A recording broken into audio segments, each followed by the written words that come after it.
speaking of Congressman Barzaga, nakausap siya ng ating mobile journal na si Arles de los Santos. Arles, what else did the neophyte congressman say?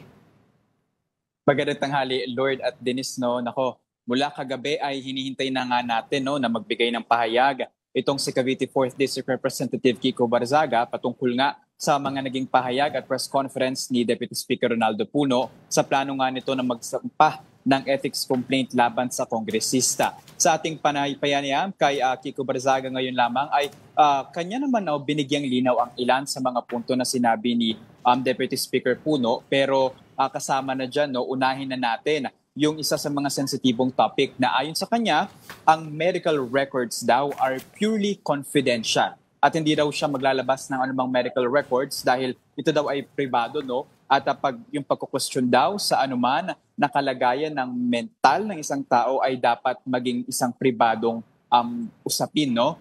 Pero nabigay naman siya ng kumpirmasyon na ang ilan daw sa mga pahayag ni Deputy Speaker Puno na yun nga ay pumasok siya sa opisina ni House Majority Floor Leader Sandro Marcos ay marami daw doon ang totoo pero madami din naman ang hindi. At syempre nga, tatandaan natin na umalis siya sa NUP dahil sa mga bulong-bulungan na siya daw ay nangangalap ng boto para nga kalabanin itong si House Speaker Martin Romualdez. Nakausap natin din siya sa bagay na yan at sinabi niya na siya ay talagang positibo pa din na ituloy itong kanyang plano na ito, no? Tinanong natin siya if he has the numbers. Sabi niya na isa o dalawa, maybe tatlo, pero mananalo daw siya. Ayan ang kanyang pahayag. Arles, I wanted to ask, sorry, dun sa sinabi muna ni Deputy Speaker Puno, no?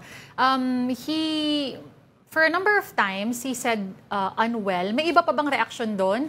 Itong si Congressman Barzaga, aside from him saying na hindi siya maglalabas ng medical records. And nagbigay din ba siya ng reaksyon dahil nung nag-present itong si Deputy Speaker, may mga larawan, may mga post, na mga lalawan na may kababaihan, na hindi masyadong nasa plutan. At meron din siya mga jokes, mga posts itong si Congressman Barzaga. Meron pa doon, na siya parang papatayin siya ng babae. Diba? At saka may mga may mga ano matawag dyan? Mga post na parang joke about women, mga kababaihan, di ba?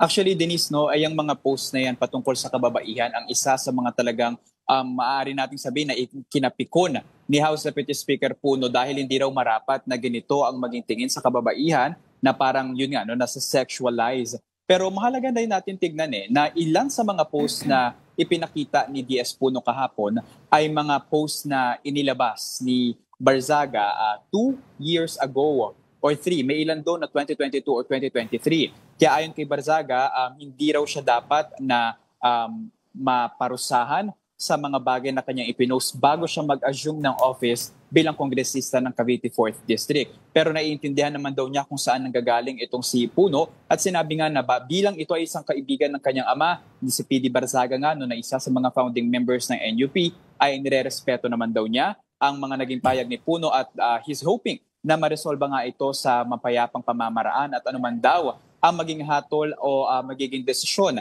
ng House Ethics Committee ay kanya daw itong tatanggapin. Kasama ba dyan yung mga picture siya na may hawak siya mga pera, etc. etc.? Tama Lord, no? Kasi kung matatandaan natin kahapon, tatlo yung mga pinupunto ni DS Puno, no? Kasama na nga dyan, syempre, yung loud display nga sa mga kababaihan, ostentatious display ng kanilang kayamanan nga raw. Makita kasi natin yung ilang larawan doon na may bulto-bultong pera siyang hawak at parang ginagawa pa ng telepono, no? At bukod dyan, syempre yun nga yung inciting to sedition. Actually, yung kanyang pahayag nga, itinanong din natin siya kung kailan ba siya titigil sa pagpo-post ng mga ganito. Ang kanyang naging tugon ay ito ay kanyang karapatan bilang isang mamamayan na magpahayag ng kanyang nararamdaman sa ating pamahalaan. Pero siguro mahalaga daw na tignan din natin talaga kung paano nga ba yung thin line ng sedition at syempre yung kanyang gampanin bilang isang public official na nandito nga, na nanunungkulan sa Kamara. Alright. All right, thank you for that report. Again, that was our mobile journalist Arles de los Santos reporting to us live from the House of Representatives.